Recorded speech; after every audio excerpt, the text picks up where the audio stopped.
Welcome to Salty Investors, episode number 49. It is Friday, September 22nd, 2023. What's going on this Friday, Tim? Oh, it's overcast and warming up again here. What about down your way?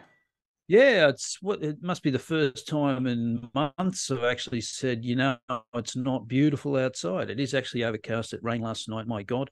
And don't we need it? It's all dry and we're all ready to go up in a ball of flames, apparently. That's what I'm reading in the media. It's just, Yep. we should.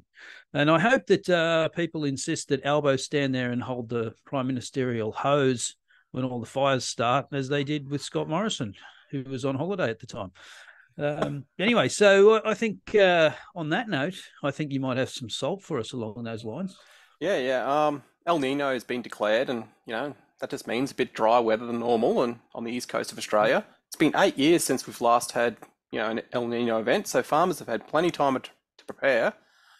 I don't know how many once in a lifetime droughts I've been through, but it's been at least three. um, they Must keep be old. they keep bailing out poor farmers, and on marginal country, and when it's inappropriate to be growing on a whole heap of this land, we need a couple of them to fail so fresh shoots can grow. We need strong and quality farmers to protect the environment and the future of farming, but will that happen this time around? Or do bailouts and subsidies come back? What do you think? Oh, as you said, what was it? 8 years to prepare. Yeah. Now, has there been a survey done? Like, how prepared are they? Is anyone? Nah, they probably not. But No. it's same old shit. Drought. We'll have Four Corners programs about malnutrition, cows, and how the farmers will come on there and plead their case. And of course we'll. And then the Conservatives, who are nominally sort of for free markets, will come out and say, well, we got to protect the backbone of this country, and because Conservatives like subsidies too. It's just for different types of things, don't they? Yeah. It's great to see the cycles come back around again, Tim. I missed that one. Well, it's supposed to only happen once in a lifetime, but I've been through a few of these already, and I'm getting a bit sick of it. Yeah. Well, it's like presidential elections. This is the most important election of your lifetime. It's like, but I thought 2020 was, and 2016, and 2012, and 2008. They were all the most important elections of your lifetime. Yeah. What are you salty about this week? Well, finally, Shane Oliver, the stalwart of AMP, has come out and said that immigration rates are too high. Now, it's not surprising that he was late to the party, given this is the bloke that missed the single biggest economic event of his career in 2008. But he finally got there. I mean, and here's a quote from him. He said, "What really counts for living standard is per capita GDP." And as we've said here, we're now in a per capita GDP recession. It's been 2 negative quarters, and surging immigration is making the housing shortage worse. The role of immigration in the demand-supply mismatch is critical to Australia's housing woes. This is Shane Oliver, right? So I think as more people come to the obvious realization that mass immigration is contributing significantly to a housing shortage and a rental crisis and a decline in living standards, the immigration is too high is a right-wing dog whistle's just not going to cut it anymore. Mm-hmm. What do you think? Yeah. Well, once Shane Oliver's onto it, basically everybody's onto it. I don't think he's ahead of the curve on anything here, so I don't know. Oh, no. No. So I think it's turning a little bit now, and you're noticing young people concerned about cost of living and stuff. Like young people, so once they're concerned about it. Yeah. Young people are going to have one of those meme moments, with the guy, he's got one button and he's got two choices, which is, he's like, immigration is good, but they're going to have to make a choice because, young people are generally going to be in favor of sort of mass immigration because they don't know any better. But I mean, the funny thing is, it's not like your position is, we want no immigration because we want to keep the country isolated, Australian or white or some kind of backwater. I mean, everybody is actually pro-immigration. It's just about how many people come in. I mean, I use the example all the time when I talk to people like this. I said, imagine, because we had 562,000 net migration last year, which was way higher than projected. Now imagine you had that, there was a humanitarian crisis somewhere in the world, and you had that every month, 500,000 people. By month 2, you would have a humanitarian crisis on your hands. There'd be tent cities and all the problems, sanitation and crime and all that sort of problems. So it matters how many people come in and what period of time they come in.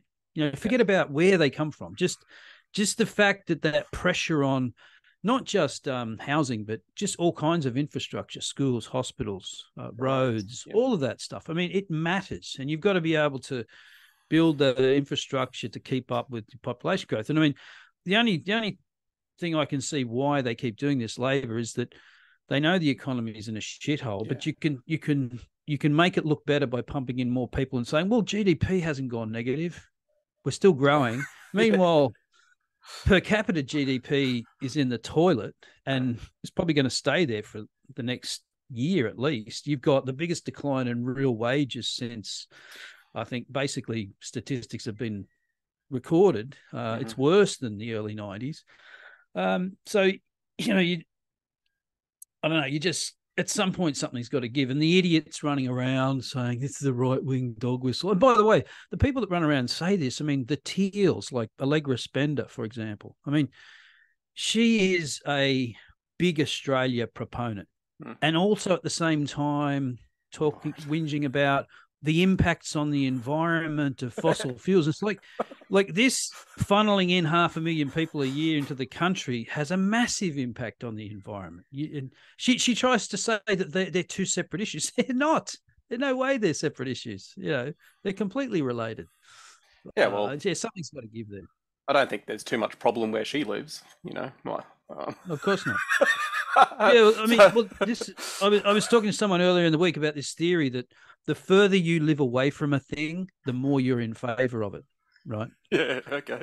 So if the further you live away from any kind of wind farm or solar farm, you'll be in favor of it. There was a study done in Sweden, I think. There were problems in Stockholm with an immigrant population, and they surveyed people in Sweden, like, what do you think of this level of immigration? And the further you were away from that area that was the problem area, the more in favor of it you were. Of course. It's just out of sight, out of mind. And that's why I think a lot of the yes vote for the Voice is from inner city whiteys in elite suburbs where they're basically they've never even come into contact with an Aboriginal person. I know. Well, just the Teals. I don't think they're going to last. Like, I don't know what they're offering. I can't see what they're offering the electorate. I think it's going to disappear quite quickly unless, a couple of them might make it through, but just doesn't seem they've got the legs at the moment. I can't see how this platform, the young people are going against them. Like, I don't know.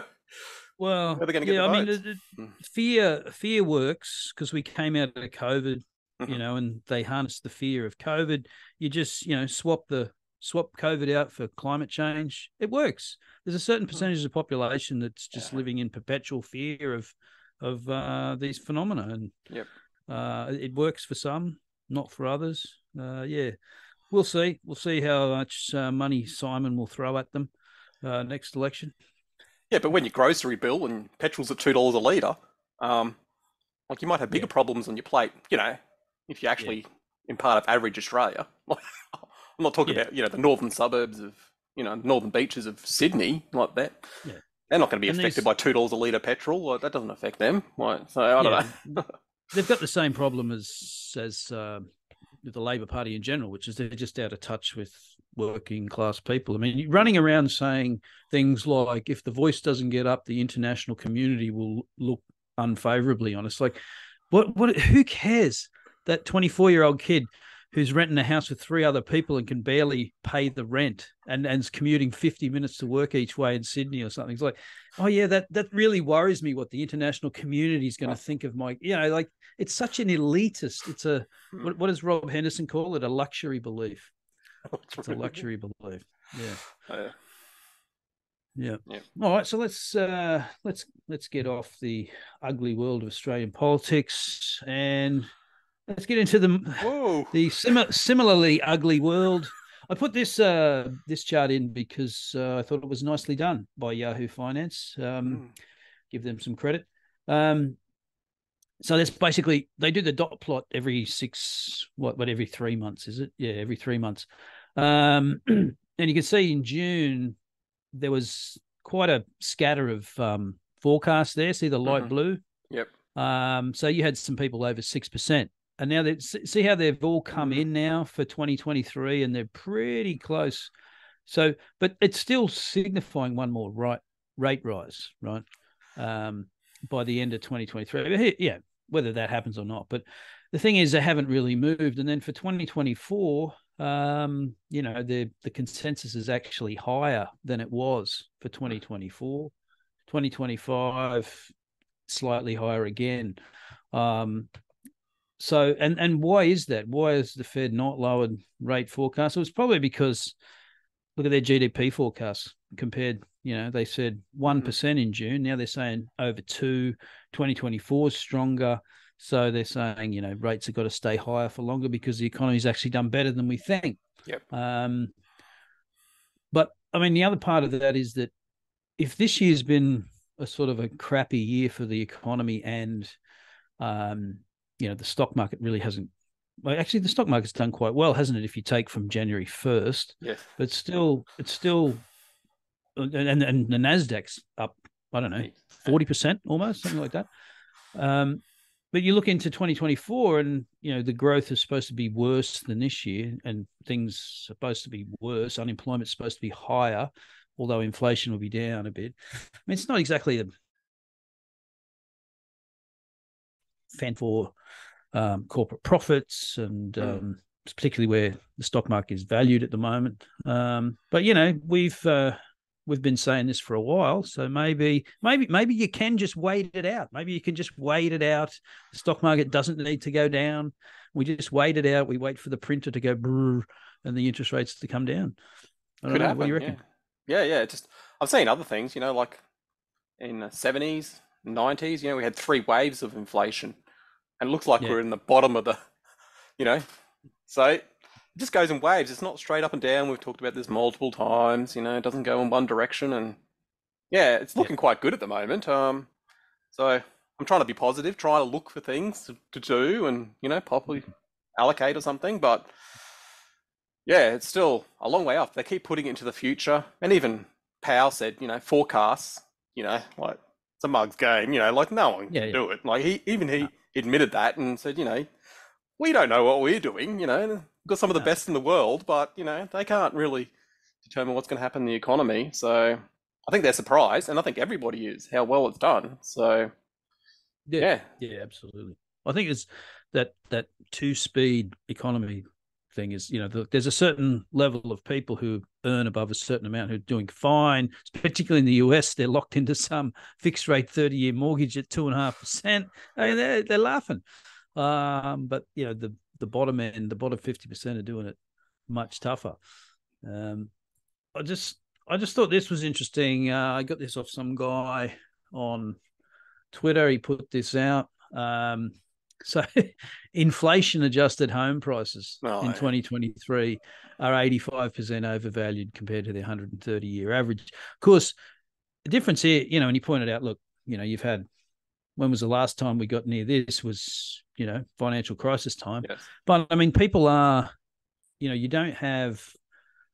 not just handing out mortgages to anyone with a heartbeat this time around in the United States. There is people have more equity in their homes, no doubt about it. And inventory's way lower. Like those inventory levels, like it's just terrible. Like it's really bad. That's what I'm looking at the home builders. They look quite good. Like when you look at the inventory levels. So I don't know. Yeah, it's again, it's sort of a two-tier problem here, where you've got people locked into 30 years just feeling great about it. Yeah. But if you're trying to get in, that's the tough one, right? That's the tough one. Or refinancing, or whatever. Like wow. Or you have to move. Yeah, you have to move or something. Hell. Yeah, it's a nightmare. Yeah. But but that inflation adjusted, I don't know. Like that's going to come down, obviously. Yeah. That's a bit out of proportion. this is the other thing is home values compared to median income. Yeah, yeah. Again, it's just, and this is the US, but exactly Worse, the same here in Australia. It'd be worse here. Canada is another. New Zealand. I think there was a story out during the week about how Sydney was the most overvalued property market in the world now, something like that. So yeah, again, if you're a double income family with over 300 grand income a year, it's fine. You can afford a mortgage. But if if you're single, I mean, it's pretty hard to afford one unless you're earning 200K. Because I think before all the interest rate rises kicked off in Australia, if your household income was about 130,000, you could afford a 500K mortgage. Now you need about 180, 190,000 to get that 500K mortgage. So that's it's quite a difference. Because you think, I mean, 130K household, I mean, that could just be two people on it. Not with great jobs, less than median income, 270K jobs, but now you need two 95K jobs. It's a bit different. Yeah, well, they're not, teachers or firemen or whatever, getting 100 and something grand a year. Like, you got to kick in some goals to get over 100 and something a year. Like both miners or something, yeah, you'd be fine. But yeah, the rest of society, bit short for him, but I don't know. Something's got to change. Yeah, well, something will change. Either, I suppose, we go back. I mean, I suppose the one thing that could change is, you get runaway wages. Seems unlikely. And they erodes everything away. More likely to happen in the US than it is here. We never really got much wage inflation here. Just everything collapses and home prices come down. But I mean, I don't know. I can see this staying artificially high in the US because of the fact you've got all those people in some comfortable mortgages. Here, it's a bit different because they're all got to come off within 3 to 5 years. Most of those people on low rates have come off. I think we're into the meat of it. We've got through about 50 to 60% of it. That's according to CBA. And they're the biggest home lender in Australia. They have got a bit of a buffer as well, so you've got to add that in as well. They would have put a bit of a cash buffer to hold them over in the offset count or whatever they've done. So I think, I don't think it just takes longer, like everything. Yeah. Our brains are way ahead of what actually happens in reality. That's all. That's what we keep telling ourselves. We just keep, it's just going to take a bit longer than we thought. We'll be here in 2027 in this podcast. It's going to take a little bit longer. Be patient. Yeah, that's right. The final chart was Treasury curve inverts for a record period of time. It's got a pretty good track record, those old inversions. You get these really small ones that happen for a very short period of time. I guess they would argue they're false signals, here. Yep. But when they're big fat ones, you usually get a recession pretty much straight after. It's a pretty... Well, I suppose this one down here in the 60s, maybe you could argue. So, I mean, if it's coming, better hurry up and get here. And I read somewhere it's the amount of time that's inverted gives you an indication of how bad the recession is. As you can see from here, when it really goes up high, like it seems to be pretty nasty, the length of the recession. So, I don't know. Yeah, that was that Tobias Carlisle. Yes, you saw that too. Yeah. And how many months it's in there, and like everyone's forgotten about it now. No one talks about the inverted. Like, that's gone. Like, it's happened for too long now. But he said it's turning up now. It's slightly uninverting. So, but I looked at it, and that's actually the signal that you're right on the cusp of it starting when it starts to uninvert.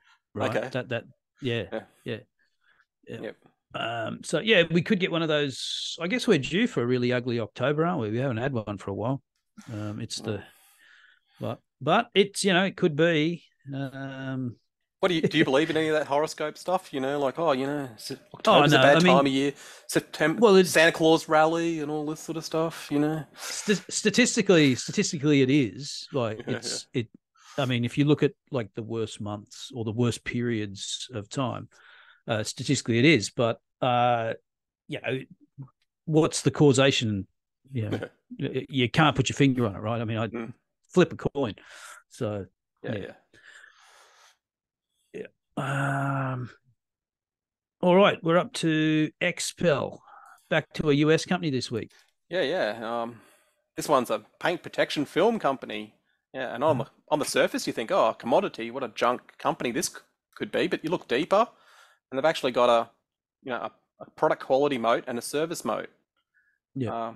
Car dealerships are getting squeezed on margin because they're selling a commodity. So add-on products are becoming an opportunity to add profit back.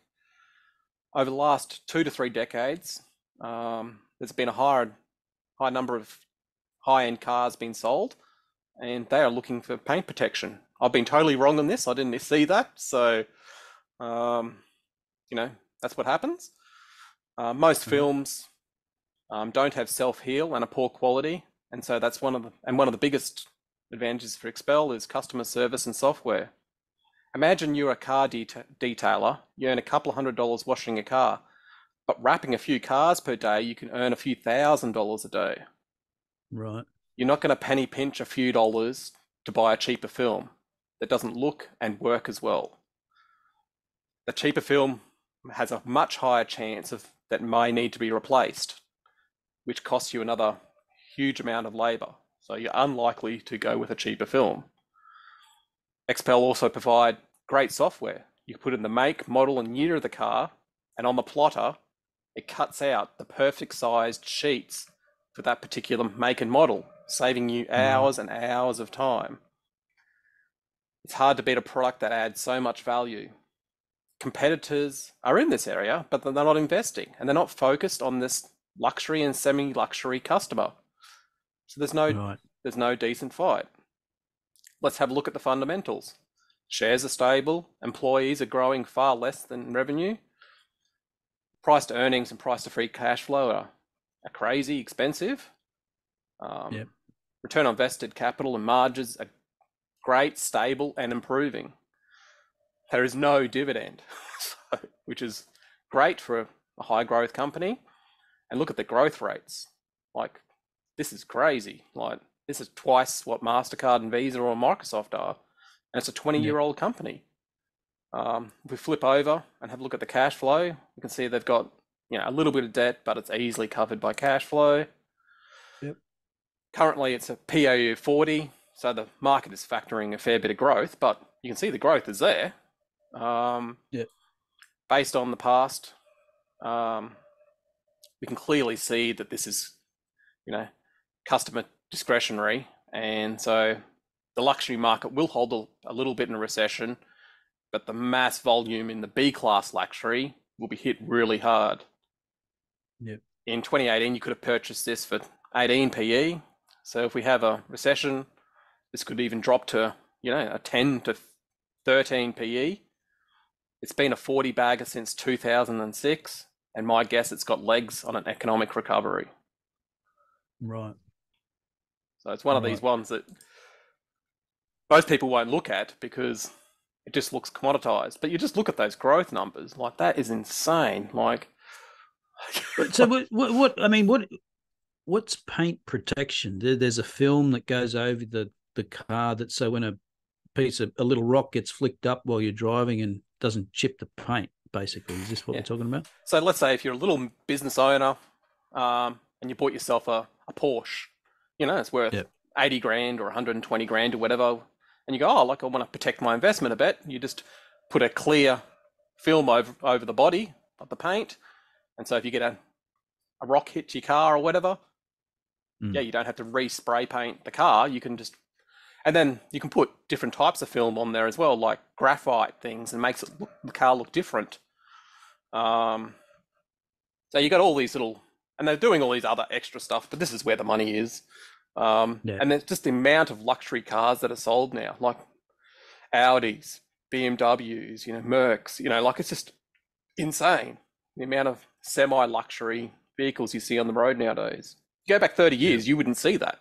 If you saw someone driving a Mercedes, you're going, holy hell, they're doing well. Like, it's a bit of a treat, But nowadays, like it's every fifth car you see is a semi-luxury car, and these people want to protect their investment. So, yeah, it sort of makes sense, and you can see why they've got these phenomenal growth numbers. And look at that return on invested capital. Like, well, that's insane. Like, and the margins are, very healthy.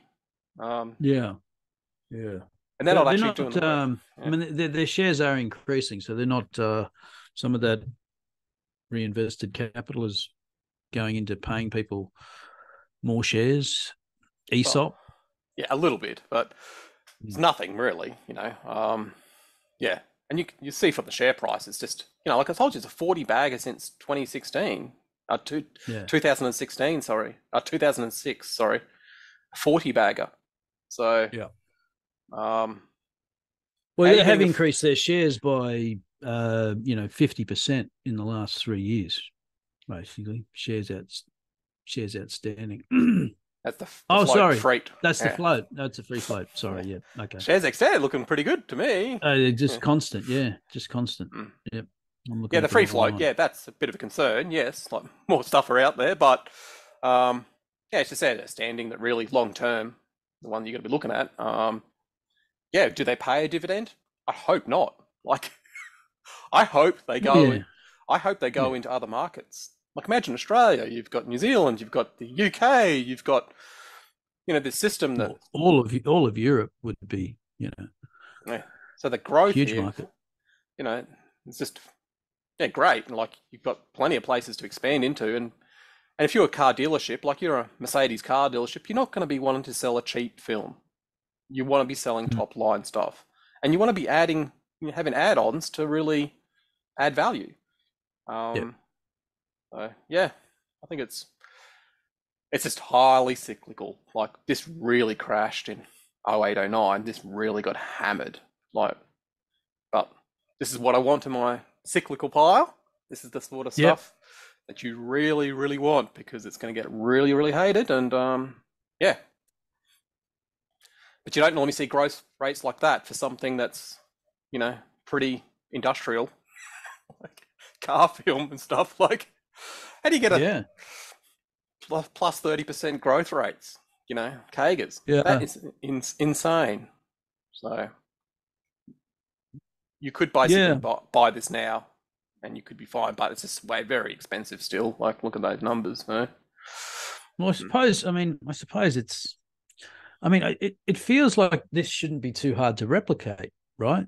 Yeah. I mean, so what? We have all the specs of all the cars in computer, and you just put it in, and we just cut it out, whack it on. It doesn't sound that hard, does it? No. But other people are focused on other areas, like 3M and all these other people. They do great products as well. It's just they don't have all that service package that like a car dealership or a car detailer would want. And you've got all the car modding scene and all that, which these guys just love putting on, films onto their car, because they want to, make the car look different. They want a different look or feel to the car. It's like painting your car, but a way less price. You know what I mean? Like, so. Yeah.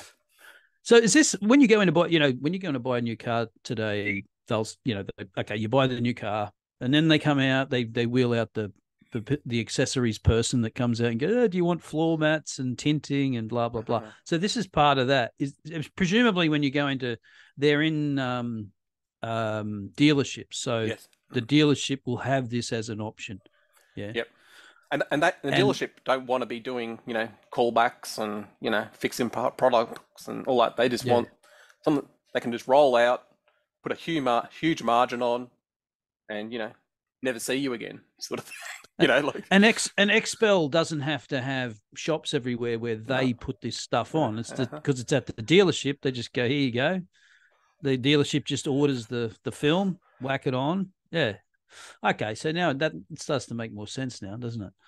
Yeah, well, you look at the employees. There's like 800 of them working in the company here, like, and you billions worth of sales. Like, it's not that hard. You just need a few salespeople rigging up, reps for all the car detailers and car modders and car dealerships. There's heaps of them, and they're starved for revenue at the moment. So they're really looking for something, and yeah, this is where they're gonna.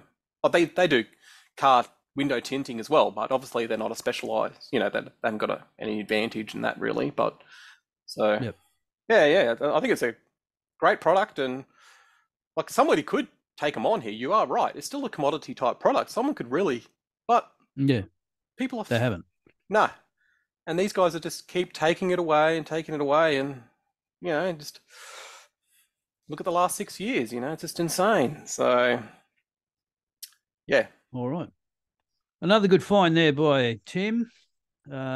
He's moved back to North America this week. So take a look at Xpel, everybody, and we will see you next time.